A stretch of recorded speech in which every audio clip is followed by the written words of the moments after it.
Hey everybody, welcome to a special hour of Banfield. I'm Brian Enton in for Ashley tonight. I'm coming to you live from Boise, Idaho. It is very hot in Boise tonight. It was 100 degrees. It's finally starting to cool down, but if you see me sweating, that is the reason why. We are now less than 15 hours away from Bryan Kohberger's appearance in this very courthouse behind me for a hearing that could literally change everything. And I mean everything. Everything we've known about this case, it all culminates tomorrow. We're going to get to that in just a second. Also, Bryan Kohberger's professor and advisor for the very first time is going to answer my questions about him. Was there anything strange that she noticed? What does she think of the plea deal? Does she want to study her former student, Dr. Katherine Ramsland? Remember, she is an expert on serial killers. She also taught Bryan Kohberger, and she is going to talk about him for the first time live with us. That is coming up in a few minutes. But we begin with breaking news in the trial of Sean Diddy Combs in New York. Late today, the jury said that they have decided on 4 of the 5 counts against Diddy, but they are stuck. They are stuck on the very one that a lot of people thought might actually give them trouble. It's the one that we have all wondered about, the racketeering charge. The judge ordered them to keep deliberating, so they'll be back at it first thing tomorrow morning. They said, we can't do it anymore. There's disagreements. We can't go on. He said, no, you're going to go home tonight. You're coming back tomorrow, and the deliberations will continue. So we're going to be following that closely, and we'll let you know if anything comes up tonight in terms of the Diddy trial. But I want to bring you back to Idaho now. We broke the news here yesterday that Bryan Kohberger accepted a plea deal that would spare him the death penalty for the grisly murders of 4 college students more than 2.5 years ago. In return, he agreed to spend the rest of his life in prison with no chance of parole ever. He also agreed to waive all appeals. So none of this could ever be relitigated or reversed. This is a life in prison sentence, no way around it. We've also learned what the deal does not include, and this is very interesting. It does not include a written requirement that Kohberger will tell the court everything, such as why he took the lives of Ethan Chapin, Maddie Mogen, Xander Knodel, and Kaylee Gonzalez. Last night, Kaylee's dad joined Ashley to express his outrage toward the deal. Here's some of what he said. I mean, he's guilty. We all know he's guilty. There's more than enough evidence, but it's tough. It's tough to put a community through this, and it could be bad for reputations and business identities, and there's fallout. But this isn't the will of the victims. This is just one person making a decision, and it doesn't reflect what we were asking for. All right, so that's Steve Gonzalez as Kaylee's dad, but not all of the victims' families feel this way. Ethan Chapin's mom told me that her family will be attending the hearing tomorrow in the courthouse and that they support the plea deal. She said they are coming here in support of the plea deal. And Maddie Mogen's father told the Idaho Statesman newspaper that he supports the deal if it means avoiding a trial that would reopen old wounds. I can also confirm that Bryan Kohberger's family will be at the hearing tomorrow, although their family attorney issued the following statement. We just got this statement a little while ago. I'm going to read it to you. It says, in light of recent developments, the Kohbergers are asking members of the media for privacy, respect, and responsible judgment during this time. We will continue to allow the legal process to unfold with respect to all parties and will not release any comments or take any questions. We ask that you respect our wishes during a difficult time for all of those affected. Again, that statement just came in. Joining me here right now in Boise tonight is national reporter for the New York Times, Mike Baker. Mike, it's always nice to see you. Mike and I have sat together in many of the court hearings here. You've sort of been like my seatmate here and also in Moscow. I'm curious what you think about tomorrow. You know, we know there's going to be the plea deal, but do you think we'll hear a confession? Do you think we're going to get details about a motive and what actually happened? Yeah, I think one of the interesting things is I think Judge Hippler actually has an option here. I was looking back at some of the more high-profile cases that resulted in a plea agreement, and one of the ones that stood out was the BTK serial killer. I mean, I was looking back through the transcript of that hearing, and it was extremely detailed. I mean, the judge in that case accepted the plea and then asked a range of questions. How did you identify your victims? Each one went one by one. What kind of methods were you using? What kind of tools were you using? Why? And that case lasted a long time. That hearing lasted a long time, got into a lot of horrific things. So I think that is an option for Judge Hippler. But as you noted, this plea agreement doesn't require that of Bryan Kohberger, doesn't have to say anything. The Idaho rules of criminal procedure don't spell out a sort of requirement for a defendant to have to spell out the details of what had transpired. But it'd be interesting to see if Judge Hippler takes a step of demanding some answers in this case. I'm wondering if Judge Hippler is watching some of the statements from the families who want answers and may take that into consideration tomorrow, knowing that they're not happy, some of them, with the plea deal, and thinking, let me do this for them. Let me go a little farther and see what I can get out of Kohberger.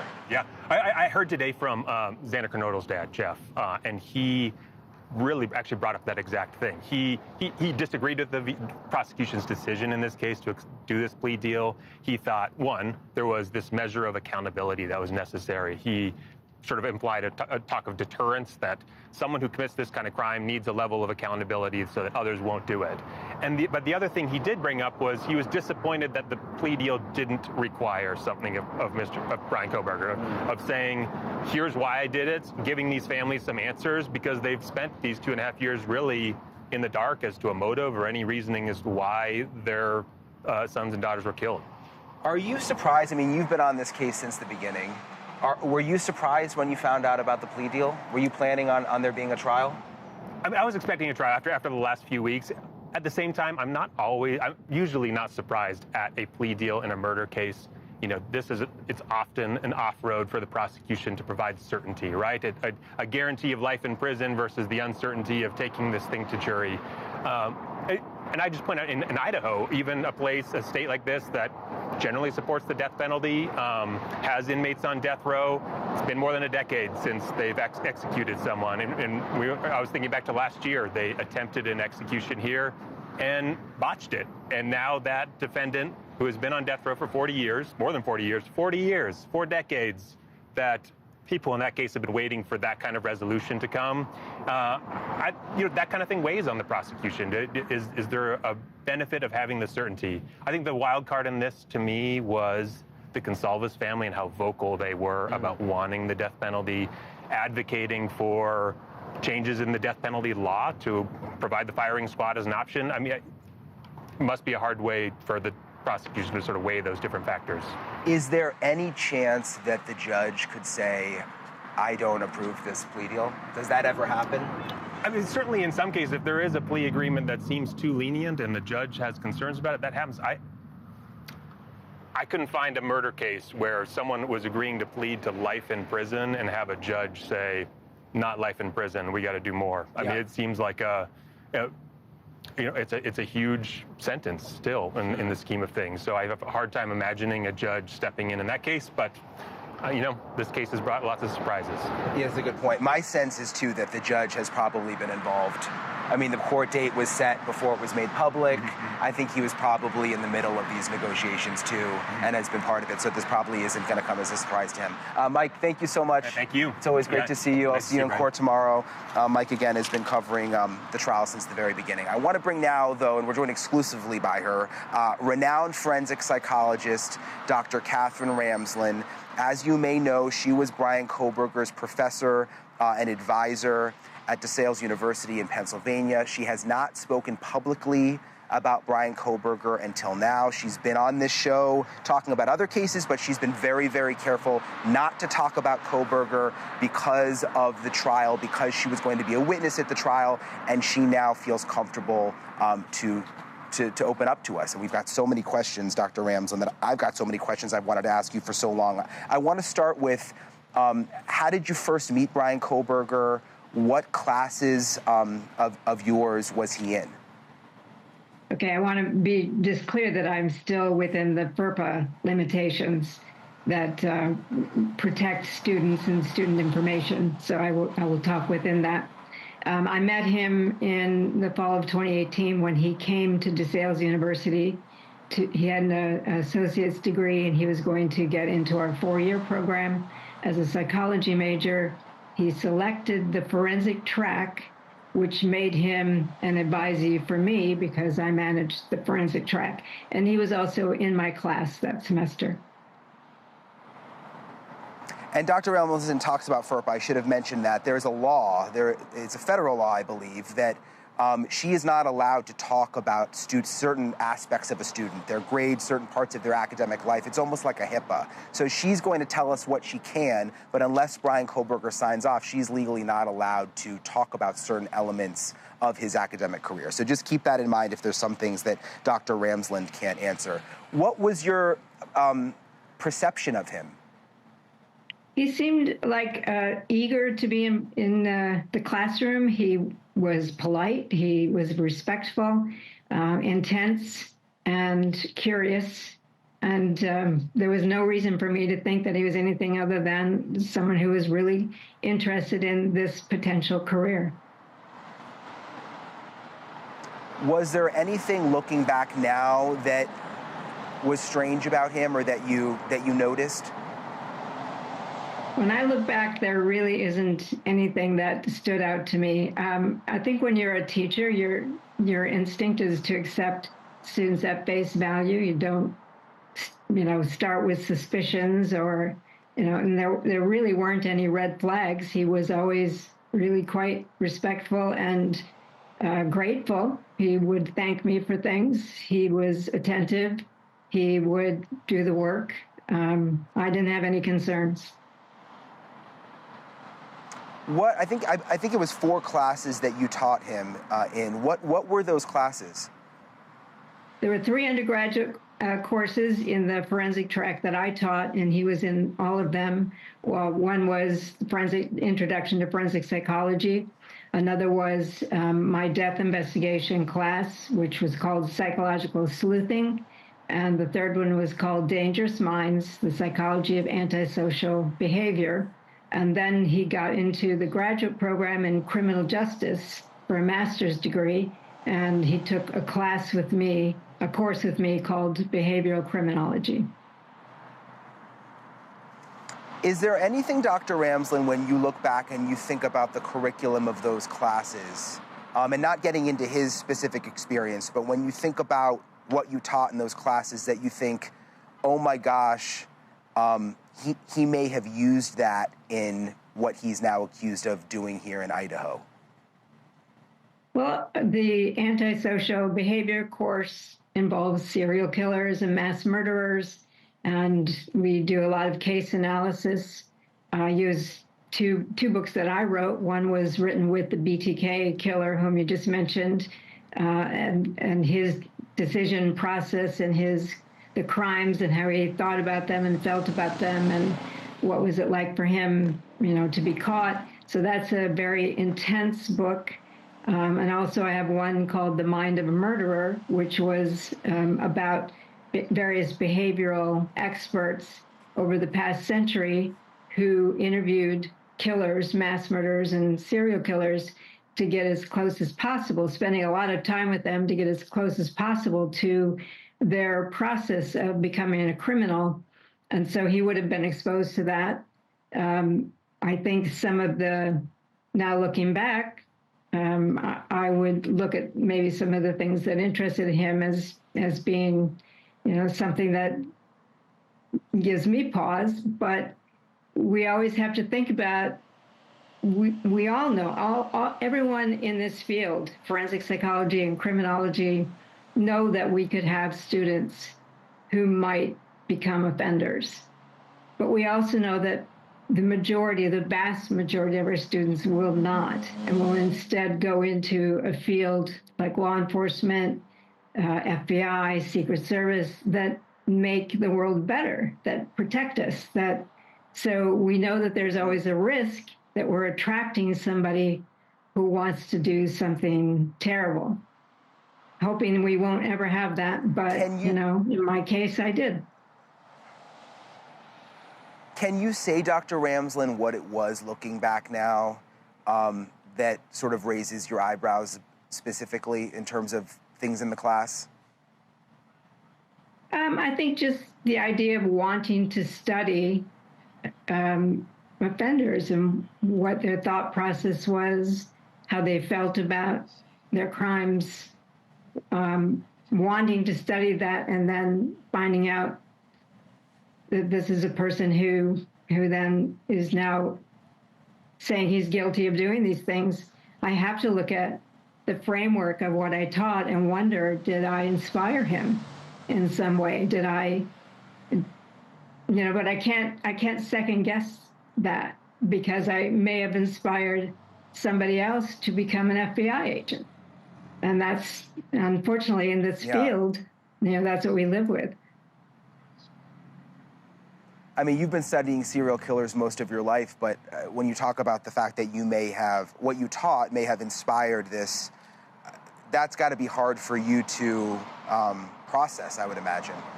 It's terrible, very hard. And it's not just what happened to the victims. I really thought Bryan Kohberger was a promising student who really could have made a mark in this career in a very positive way. I thought that. So disappointed, angry, and very shocked that this is who he turned out to be, and horrified for the victims and their families. Just horrified. I mean, I worked with Dennis Rader closely for 5 years. I met the victims' families. I saw the devastation that these kinds of acts can have, and I have to always keep that in mind when I'm teaching these subjects. What did you think when you first heard that Bryan Kohberger, your former student, was arrested for this? I was completely floored. I didn't believe it. And his demeanor that we saw on media was that he was confident that he was going to be able to prove his innocence. So I wanted to wait and see. I wanted to give him the benefit of the doubt. But as months go by and he kept saying that he had an alibi, and I wondered, well, why are you sitting in jail? Give us your alibi, get out. And that wasn't happening. And then it was really when he said his alibi, and it was clearly not an alibi, and he would have known that, certainly from all the classes that he had through undergraduate and graduate work. He would have understood that wasn't really an alibi. I think that was when I was really, floored that this is my student who has done these things. You mentioned, you studied BTK, the serial killer. You met with him many times in prison. This is what you do in a hope to prevent these things from further happening and understand the mind of a serial killer. Would you want to study Bryan Kohberger? Have you put any thought into that? Is that something that you think could be possible? I've been thinking about that for 2.5 years. I would. This is my work. If he wanted to do that, I would. And within the framework of this is what we do to try to look at developmental trajectories, the triggers, so that we can see the red flags faster. We can prevent people like this from wreaking the havoc that they do. So if he wanted to do that, I know that he's got the intellectual capacity to do it, to be self-reflective, to help think through how his life came to this. And so I would definitely do it if he were willing. And it would be hard. But I think because I have so much material from him, I have questions for him that I think nobody else but me could ask. And just my last question, Dr. Ramsland, you are the person that I think of who, if anyone could see through someone and see that they have a secret side, I would think it would be you, because this has been your life's work and trying to figure that out. And in a sense, it almost feels like Bryan Kohberger even had you fooled? Well, I study the ones who are really good at it because I want to truly try to understand what can we see in the constellation of behaviors that will tip us off earlier. Because people who are really good at passing as normal and keeping their dark side hidden can fool people, can fool all the experts for a long period of time. I think anybody in my field will tell you they can be duped by a really skillful predatory type of person. So, I'm not going to say I'm the person who can spot this. I can see things like if you have a rigid personality and you're threatening, those are red flags that are very clear. Or you have a mental instability and you're drawing, violent images. These are things we can see and we can anticipate. But if somebody's presenting themselves as a completely normal human being engaged in life the way, that according to our expectations, it's really hard to see through that. And as a teacher, I am not initially suspicious that students are there for the wrong reasons. And so I think some of us have what I would call a cognitive disadvantage because we are giving the benefit of the doubt to students. And I think that's certainly what happened. That's why I would want to work with him and study him, because I want to understand how he was able to completely fool me. Well, it'll be interesting to see as this moves along if that indeed ends up happening. Dr. Ramsland, appreciate you coming on tonight and sharing this insight into your former student. Thank you so much. Thank you. Okay, moving on. We know what's supposed to happen in Bryan Kohberger's hearing tomorrow, but there is still a ton that we don't know. Will we actually hear him say the word guilty? Will he tell the court and the families everything they want to know about that terrible night? Will the judge agree to everything that the lawyers agreed to? Still kind of a lot up in the air. We've got NewsNation's Jesse Weber. He's going to join me with his take on all of that and the big hearing, what we should expect coming up tomorrow here in Boise. That's coming up next, live from Idaho.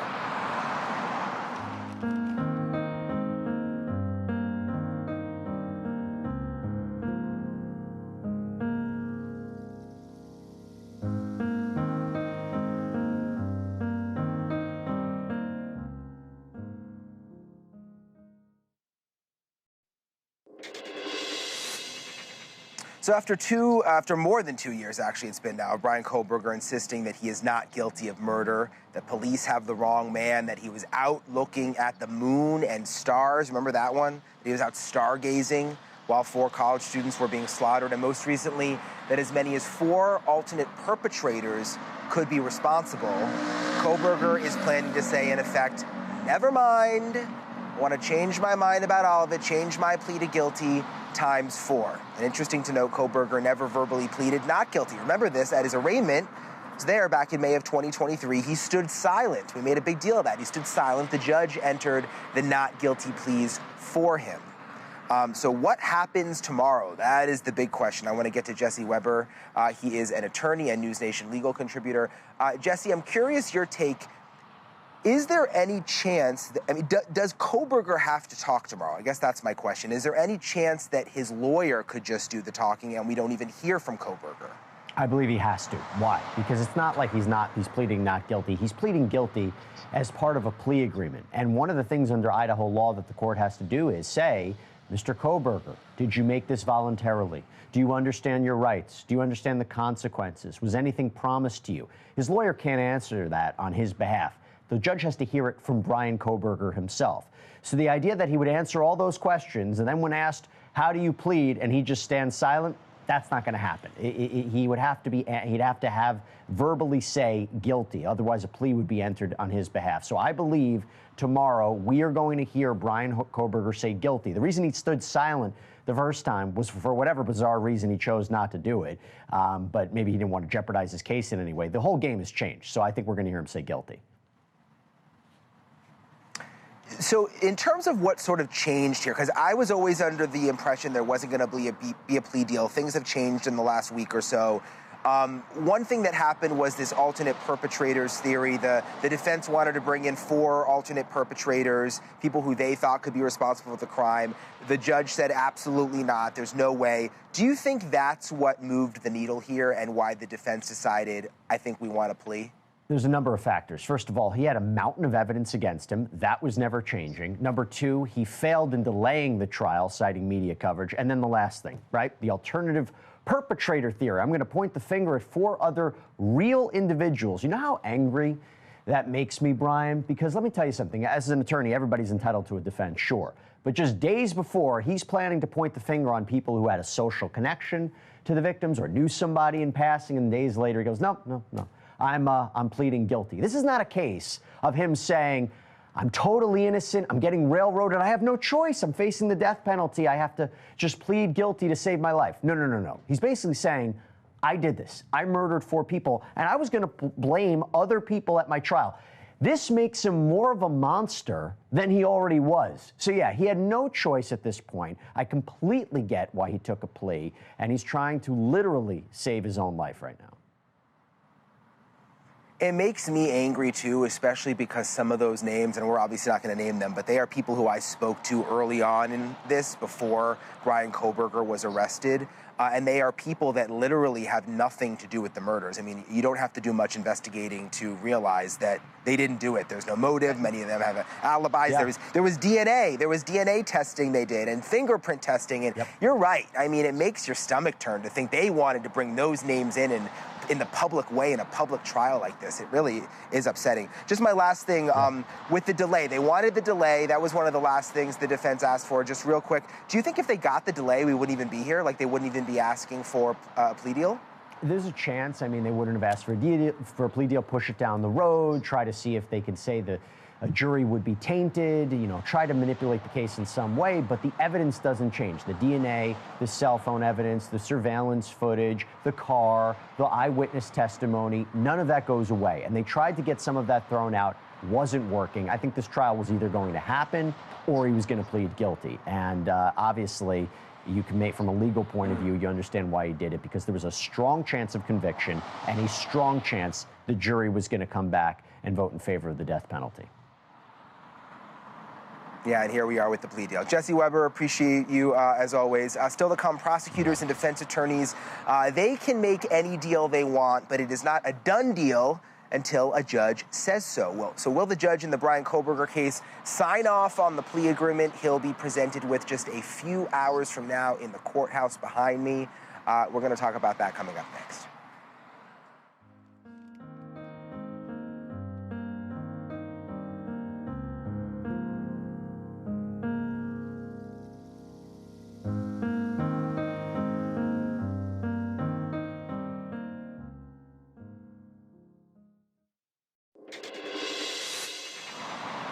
In just a few hours, Bryan Kohberger is set to plead guilty to quadruple murder on his way to a life sentence, unless Judge Steven Hippler objects to the deal. And legally, he can do that, but practically, how do you put someone on trial after the whole world knows he agreed to admit that he did it? It is unlikely that he is going to go against the plea deal. In fact, he's probably already signed off on it. What if he were, though, tried and acquitted? If Bryan Kohberger doesn't stand trial, will the whole horrific story ever come out? And if it doesn't, is justice really served? Joining me now is veteran of the Idaho courts, criminal defense attorney Edwina Elcox. In fact, her office is a block away, so we're lucky to have someone who understands this courthouse, this judge. I'm curious what you think about Judge Hippler in terms of, do you think he's going to push tomorrow to get information out of Bryan Kohberger, to get the story, to get the motive, to get the details? I don't think so. I think if Bryan Kohberger is going to enter a plea, all that he would be required to do is establish the elements of each of the crimes. So where it occurred, the date, obviously the names of each of the victims, and what he did. But as far as requiring him to say why he did this, there's no legal requirement for that. Do you think the prosecution should have put that in? I mean, why not? I think it's the question that everybody wants to know, why he did this, or theoretically he did this. I'm sure we'll get our answer on that guilty plea tomorrow, but I think that having him plead guilty is one of the best things that could have happened in this case. The trial would have been difficult, do you think? Yes. Yeah. Is there any chance, again, you knowing this community, the judge, that he could not accept the plea? I don't think so. Does that ever happen? The courts can reject plea deals in certain circumstances, but realistically, in this case, the judge can't force the state to pursue the death penalty, right? So if they take that off the table, the sentence that he has, what we hear he's agreed to, is the most significant one that he could get. You heard Jesse talking about how it angered him, this alternate perpetrators theory that the defense wanted to bring up. The fact that they wanted to bring in these names of people who were innocent. I mean, they were ruled out with fingerprints and DNA. Was that I mean, you're a criminal defense attorney. Did that cross a line? That she wanted to do that?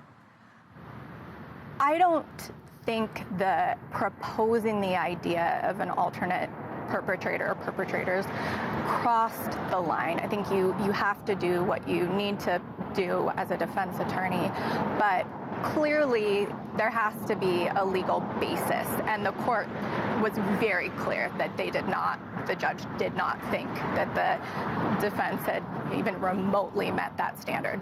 You know this community. You know, there's a lot of outrage that I hear about from all over the country. People wanted a trial, they wanted answers. They feel like this is a cop-out. What is the feeling here, even within the legal community?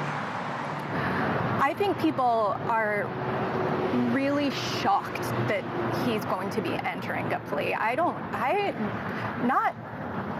Nobody that I know who I've talked to about this saw this coming whatsoever. I think a lot more information, so like, for example, at the sentencing hearing, a lot more information is going to be made publicly available through argument of the state, through testimony. So I think people will get a lot more information, but I understand in a case like this why Bryan Kohberger pleading, kind of on the midnight hour of trial and the death penalty being off the table is unsatisfying for people. Well, Edwina, we appreciate your commentary always, especially the fact that you live here and you can help us understand sort of how the local court system works. Appreciate you very much. It's nice to see you in person. I've only seen you on Zoom in the past, so you're a real person. Yeah. Nice to finally meet you. Thank you, Edwina. All right, still to come, two very different courtroom dramas unfolding on opposite ends of the country. In Idaho, Bryan Kohberger, of course, we've been talking about it, looks to put his quadruple murder charges behind him in a sudden and really controversial way. And then there's New York. The jury in the Diddy trial returns to work in the morning. Big drama there. They've only got one charge left to decide, but it's a big one. When we come back, Megyn Kelly weighs in a drop-dead serious conversation with Ashley Banfield. That's right after this.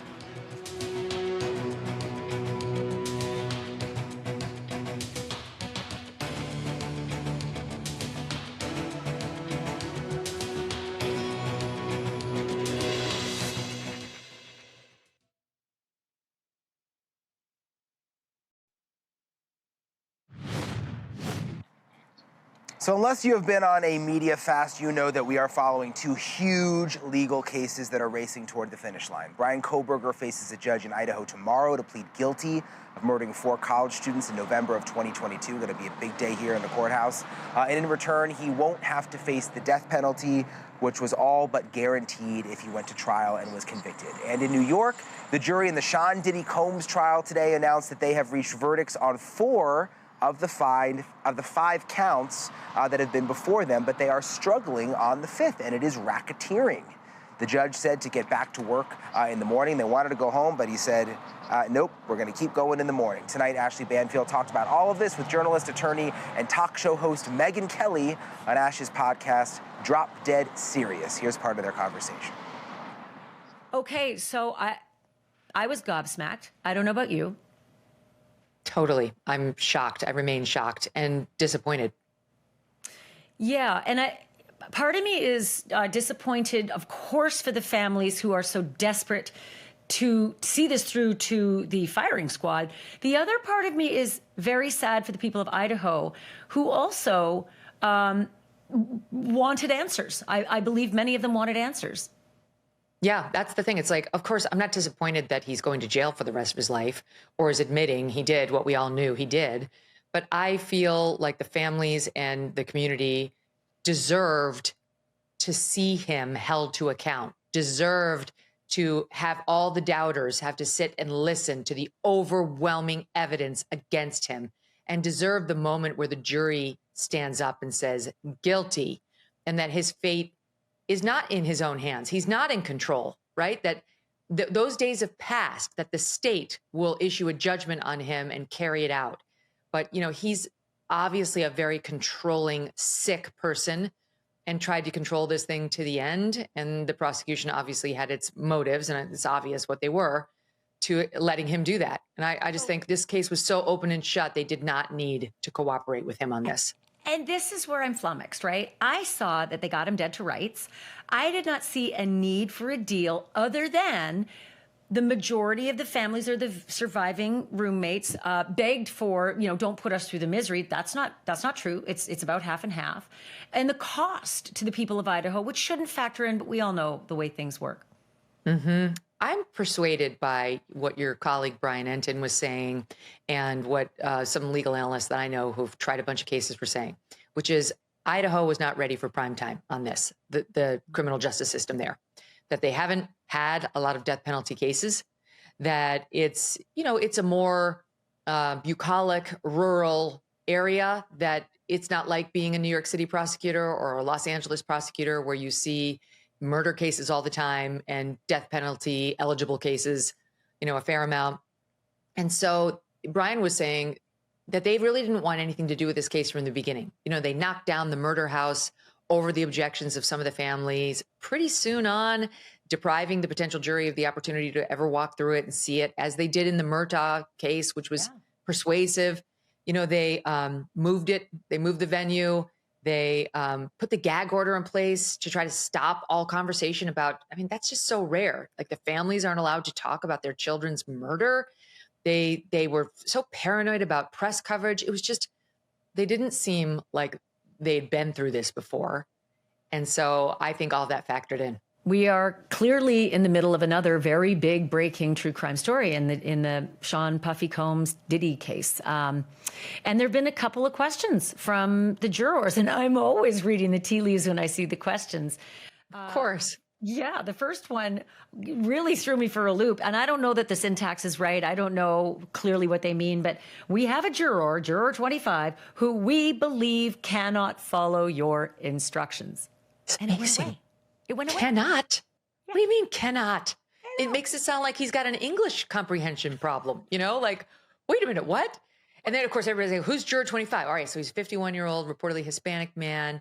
He's got 2 PhDs, molecular biology and something else, and he's a veterinarian. He's got a male partner who's a graphic designer. He likes opera. He likes nature documentaries. He seems perfectly capable of comprehending a judge's instructions. So what does it mean? Weeks, they have not been silent among each other. They're not supposed to discuss the case, but they can talk about everything else under the sun for 7 weeks when they're stuck in a room together. You would know by now if somebody is incapable of following instructions or communicating. So it was a weird thing, but it went away. That was what I was also surprised at. Like, all of a sudden. It wasn't will not. It was cannot, which is strange too. It went away. And I was talking to Matt Murphy, lifetime prosecutor, and put away some of our worst serial killers. And he was saying his first instinct when he heard that was, this is a nightmare for the prosecution. The defense has got to be relieved. There's some sort of a shit stir in the jury room, and that's a plus. And that he probably sat down and said, no matter what you say, I'm only going to find as follows. We don't need to deliberate. It's guilty or it's not guilty, period. All right, so Ashley's Drop Dead Serious podcast can be found at youtube.com/dropdeadserious and wherever you get your podcasts. All right, there's been a lot of motorcycles tonight. Got another motorcycle going by. It's finally cooled down out here, though. All right, still to come, sneak peek at what could be the biggest day for true crime bombshells in years. The Diddy jury says it is 4/5 of the way done, but it is not clear tonight whether that's a breakthrough or a deadlock, and we may find out tomorrow. Also tomorrow, Bryan Kohberger is set to face the judge who is expecting to preside over his quadruple murder trial. At issue whether that trial will go on as some victims' families want, or whether Kohberger will go straight to prison instead, never to leave. We will show you how we think it's all going to play out. That's coming up next.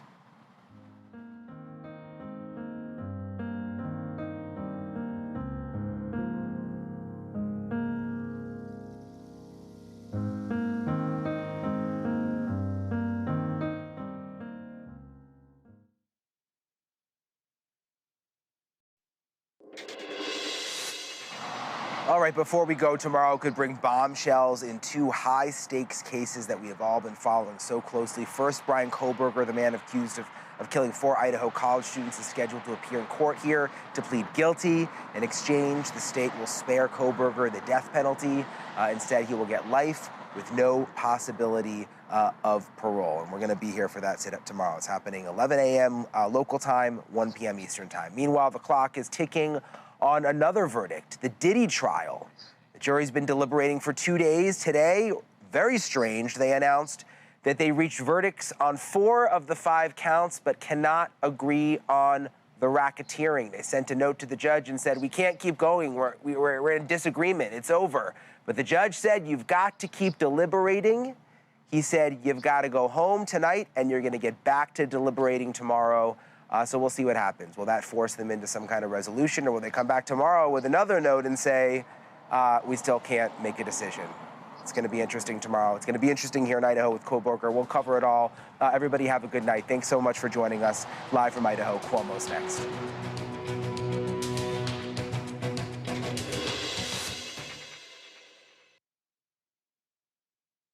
Thank you for watching. Subscribe below and download our NewsNation app right now on your phone, and you will get fact-based, unbiased news for all Americans.